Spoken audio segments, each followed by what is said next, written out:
Hello student, this is नूतन चौहान। आज इस video में क्या करने वाले हैं, क्लास 9th का हिस्ट्री का चैप्टर फ्रेंच रेवोल्यूशन। इससे पहले की वीडियो में मैं आपको फर्स्ट, सेकंड, थर्ड यूनिट करा चुकी हूँ कि कॉजेज ऑफ फ्रेंच रेवोल्यूशन क्या है, पूरा फिलोसफर्स के बारे में, मिडिल क्लास के बारे में, subsistence crisis, incidents of Bastille मैंने आपको पढ़ाया।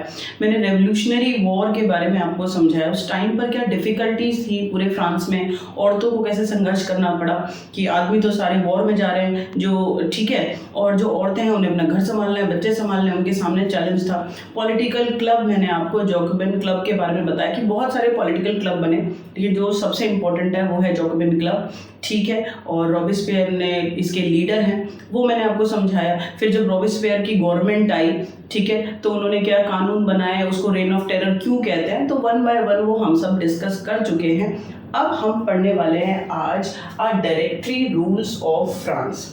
देखो, बहुत सारे बच्चे कंफ्यूज हो जाएंगे कि एक बार आपने बोला कि फ्रांस अंडर मोनार्की है लुई 16, फिर आपने बोला कि फ्रांस कॉन्स्टिट्यूशनल मोनार्की है, फिर मैंने बोला कि फ्रांस रिपब्लिक बन गया।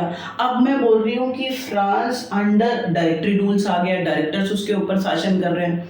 तो आपको लगेगा एक देश में इतने अलग अलग एडमिनिस्ट्रेशन, बस यही तो कहानी है इस चैप्टर में कि फ्रांस क्या था सबसे पहले, अंडर मोनार्की यानी राजतंत्र था, ऑटोक्रेटिक सिस्टम। लुई 16 जब गद्दी पर थे, बात समझ में आ गई। लेकिन लोगों ने कर दी क्रांति 14 जुलाई 1789, तो उसके बाद कॉन्स्टिट्यूशन बना, ठीक है, 1791 में बनकर तैयार हो गया। तब फ्रांस क्या हो गया, मोनार्की सिस्टम से बदलकर किस में शिफ्ट हो गया, कॉन्स्टिट्यूशनल मोनार्की। और जब रॉबेस्पियर गद्दी पर बैठते हैं, ठीक है, 1793 से लेकर 94 के बीच में, तब कॉन्स्टिट्यूशनल मोनार्की से शिफ्ट होकर कॉन्स्टिट्यूशन क्या, जो फ्रांस का सिस्टम है वो क्या बन जाता है, फिर वो बन जाता है रिपब्लिक। और जब रॉबेस्पियर गद्दी से उतरे, उन्हें गिलोटिन करा दिया, ठीक है, उनका गला काट के उनको मरवा दिया था, ठीक, क्योंकि वो बहुत ही ज़्यादा लोगों को कंट्रोल रखते थे, उनकी बहुत ज़्यादा कंट्रोल पॉलिसी थी। इवन अपनी जो पार्टी के मेंबर थे उन्हें भी नहीं बोलने देते थे और पनिश करते थे, ठीक है। बाद में उनके ऊपर केस चला और उनका भी गला कटवा के मरवा दिया। तो रिपब्लिक फ्रांस होने के बावजूद भी नहीं संभल पाया और फ्रांस फिर कहाँ शिफ्ट हो गया, उसका एडमिनिस्ट्रेटिव सिस्टम फिर शिफ्ट हुआ डायरेक्टरी रूल्स पे। तो अब हम डायरेक्टरी रूल्स पढ़ रहे हैं। प्लीज आप एक जगह पे ये बात को समझो। सबसे पहले जो फ्रांस था वो था अंडर मोनार्की, ठीक है, राजा के अंडर, जब लुई 16 गद्दी पे था। उसके बाद क्या था, कॉन्स्टिट्यूशनल मोनार्की, ठीक है, कॉन्स्टिट्यूशनल मोनार्की की राजा भी है और कॉन्स्टिट्यूशन भी बन गया कि राजा कॉन्स्टिट्यूशन के हिसाब से काम करेगा। और उसके बाद मैंने आपको क्या बताया, उसके बाद बना रिपब्लिक फ्रांस, ठीक है, आपको पता है जब रॉबेस्पियर की गवर्नमेंट थी। और उसके बाद बनेगा ये डायरेक्टरी रूल, संभाल ये भी नहीं पाएंगे। इसके बाद फ्रांस की सत्ता डिक्टेटर के हाथ में आ जाएगी, नेपोलियन बोनापार्ट। तो चैप्टर कहाँ से शुरू करा था हमने कि जब फ्रांस अंडर मोनार्की सिस्टम था, लुई 16 गद्दी पे था, ठीक है, और उसी के से जनता परेशान थी और बहुत सारे रीजंस की वजह से लुई 16 के खिलाफ क्रांति हुई। वो है फ्रेंच रेवोल्यूशन, 14 जुलाई 1789 इंसिडेंट, ठीक है। जब मोनार्की सिस्टम से क्या बन गया, कॉन्स्टिट्यूशनल मोनार्की। जब कॉन्स्टिट्यूशन बन गया और राजा के हाथ में पावर नहीं रख रहे, पावर को डिवाइड कर रहे थे लेजिस्लेटिव, एग्जीक्यूटिव और जुडिशरी के बीच में, ठीक है, और लोगों को राइट्स दिए थे, तब हुआ कॉन्स्टिट्यूशनल मोनार्की। और यहाँ से शिफ्ट होके फ्रांस क्या बना था, रिपब्लिक बना। और अब रिपब्लिक के बाद फ्रांस बनेगा डायरेक्टरी रूल्स, क्योंकि जो रिपब्लिक इलेक्टेड लीडर थे, ठीक है, रॉबेस्पियर, वो नहीं फ्रांस को संभाल पाए, जनता उनसे भी सेटिस्फाइड नहीं थी। पॉपुलर लीडर है, लोगों ने चुना है, लेकिन उन्होंने क्या करा, सिविल कंट्रोल एंड पनिशमेंट, लोगों को बहुत पनिशमेंट देते थे कि कोई उनके खिलाफ बोले ही ना, कोई उनको क्रिटिसाइज करे ही ना, चाहे दूसरी पार्टी के मेंबर हैं, चाहे एक्स नोबल हैं, चाहे उनकी अपनी पार्टी के मेंबर हैं, तो ऐसे तो नहीं चलेगा। और जो उन्होंने लॉ बनाए, ठीक है, फ्रांस को चलाने के लिए, लोगों के लिए वेलफेयर स्कीम, वो भी बहुत सख्त थी, वो मैंने आपको बताया, ठीक है। अब फिलहाल हम समझेंगे कि जब फ्रांस डायरेक्टरी रूल्स के अंडर था तो क्या सिस्टम है, डायरेक्टर फ्रांस को कैसे संभाल पाते हैं, क्या डायरेक्टर्स का जो ये कार्यकाल है लंबा चला कि ये भी फ्लॉप हो गया। मोनार्की सिस्टम फ्लॉप, उसके बाद constitutional monarchy flop, Republic flop, अब डायरेक्टरी, यानी फ्रांस की जो पॉलिटिकल सिस्टम है ना वो बहुत उथल पुथल मची हुई है उसमें। बात समझ में आ गई आपको। अब आप देखो, a new constitution was introduced which denied the vote of non-property section of society। आपको पता है जब फ्रांस रिपब्लिक बना था तो जितने भी चाहे प्रॉपर्टी मैन है या जिनके पास प्रॉपर्टी नहीं है, सारे जो भी आदमी हैं फ्रांस में सबको वोटिंग राइट मिल गया था ना। लेकिन जब अब ये रिपब्लिक सिस्टम हट गया और डायरेक्टरी रूल आ रहा है तो अब नए कॉन्स्टिट्यूशन में फिर से जो नॉन प्रॉपर्टी लोग हैं उनसे वोटिंग राइट ले लिया।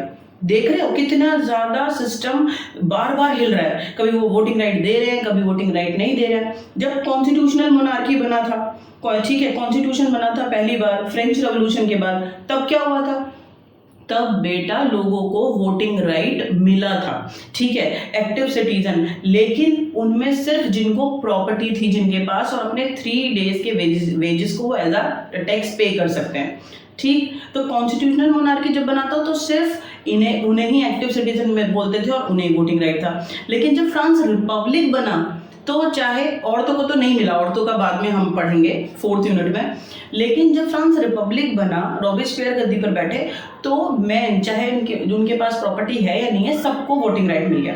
लेकिन जब रॉबेस्पियर सत्ता से हटे, रिपब्लिक से शिफ्ट होकर डायरेक्टरी रूल के अंडर एडमिनिस्ट्रेशन आ गया फ्रांस का, दैट टाइम पीरियड आपको ये बात याद रखनी पड़ेगी कि दोबारा से जो नॉन प्रॉपर्टी मैन है उनसे वोटिंग राइट छीन लिया गया। बात समझ में आई आपको? आगे चलते हैं। It provide for 2 elected legislative council, एक साथ दो आपके देश में एक लेजिस्लेटिव काउंसिल है ना, एक सेंटर में है और एक स्टेट में है।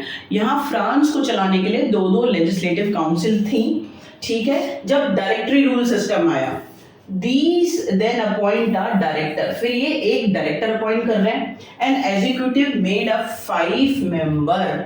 यानी जब रॉबेस्पियर की सरकार हट गई, रिपब्लिक नहीं रहा फ्रांस, तो फ्रांस का एडमिनिस्ट्रेशन किसके हाथ में आ गया, डायरेक्टर के हाथ में, डायरेक्टरी रूल लग गया। एक 2 काउंसिल होते थे, लेजिस्लेटिव काउंसिल, ठीक है, और प्लस वो एक डायरेक्टर चुनते हैं और पूरा एग्जीक्यूटिव के 5 मेंबर। तो एक साथ देश को चलाने के लिए आप ये समझो 5 राजा हो गए इकट्ठा। अब फ्रांस की गद्दी पर 5 इलेक्टेड रूलर्स बैठ रहे हैं, वो देश को चलाएंगे, वो कानून बनाएंगे। लेकिन क्या एक साथ 5 लोग देश को संभाल सकते हैं, 5 राजा हो सकते हैं? Let's see. However, the directors often clashed with the legislative council। जो डायरेक्टर हैं और लेजिस्लेटिव काउंसिल हैं जहाँ चुने हुए नेता बैठ रहे हैं, इनका आपस में क्लैश हो जाता था। तो कानून जब भी बनाने की बात होगी लोगों के वेलफेयर स्कीम की, तो इनका आपस में व्यू क्लैश हो जाते थे, झगड़ा हो जाता था। तो कहाँ पॉलिटिकल सिस्टम स्थिर रहा, अभी भी स्टेबिलिटी नहीं आई, अब भी कोई फायदा नहीं हुआ। After directory rule a military dictator come in power. कौन आए? वो ये कह रहे हैं जो हमने ये डायरेक्टरी सिस्टम पढ़ा है। देखो, सबसे पहले मोनार्की सिस्टम जब लुई 16 गद्दी पे था, उसके खिलाफ क्रांति कर दी, लोग नहीं उसे पसंद कर रहे, तो कॉन्स्टिट्यूशनल मोनार्की कॉन्स्टिट्यूशन बन गया और राजा कॉन्स्टिट्यूशन के अंडर काम कर रहा है, वो भी फ्लॉप हो गया। तो क्या हुआ, रिपब्लिक कंट्री बन गया फ्रांस और रॉबेस्पियर गद्दी पर बैठे। लेकिन जब वो भी 1 साल में फ्लॉप हो गया, तब डायरेक्टरी रूल लग गया। डायरेक्टर क्या चला रहे हैं, देश को चला रहे हैं फ्रांस को, 5 मेंबर है। लेकिन लेजिस्लेटिव काउंसिल और डायरेक्टर्स में जब वो कानून बनाते थे तो आपस में झगड़ा हो जाता था, ठीक है। अब इतने सारे लोग होंगे, 5 मेंबर ये हैं, लेजिस्लेटिव काउंसिल है, तो आपस में झगड़ा हो जाएगा कि मेरी बात सही, तेरी बात सही कानून बनाने के लिए, है ना। सब अपने अपने पावर शो करेंगे। तो ये भी शो जो है वो फ्लॉप रहा और डायरेक्टरी रूल से शिफ्ट होके पावर किसके हाथ में आ गई, मिलिट्री डिक्टेटर। कौन है? नेपोलियन बोनापार्टा। इसके बाद मैं आपको बताऊंगी बिल्कुल लास्ट में कि नेपोलियन बोनापार्टा गद्दी पर बैठे 1804, अब वो एक डिक्टेटर है। तो ये चेन आपको याद रखनी है, चैप्टर खत्म हो जाएगा। पहले मोनार्की, फिर कॉन्स्टिट्यूशनल मोनार्की, फिर फ्रांस रिपब्लिक बन गया, फिर डायरेक्टरी रूल्स के अंडर आ गया, फिर डिक्टेटर के हाथ में आ गया। बहुत लंबे संघर्ष के बाद फ्रांस सच में एक नेशन स्टेट बना, वो मैं आपको 10th में सिखा दूंगी। बात समझ में आ गई? तो ये आपको बहुत अच्छे से समझ में आ गया होगा। मुझे नहीं लगता कि इसमें आपको कोई डाउट होना चाहिए, ठीक है। तो नेक्स्ट वीडियो में हम वुमेन्स के बारे में पढ़ेंगे कि जो वुमेन हैं क्या उनके पास कोई राइट्स थे फ्रांस में? नहीं थे, तो उन्होंने राइट्स को लेने के लिए, पॉलिटिकल राइट्स को, वोटिंग राइट, अपनी हालत को सुधारने के लिए क्या उन्होंने किया, क्या उन्होंने पॉलिटिकल क्लब बनाए, नहीं बनाए। तो 4th यूनिट में सिर्फ फ्रांस की औरतों के बारे में पढ़ने वाले हैं। और तब तक के लिए आप बहुत खुश रहो और पढ़ते रहो।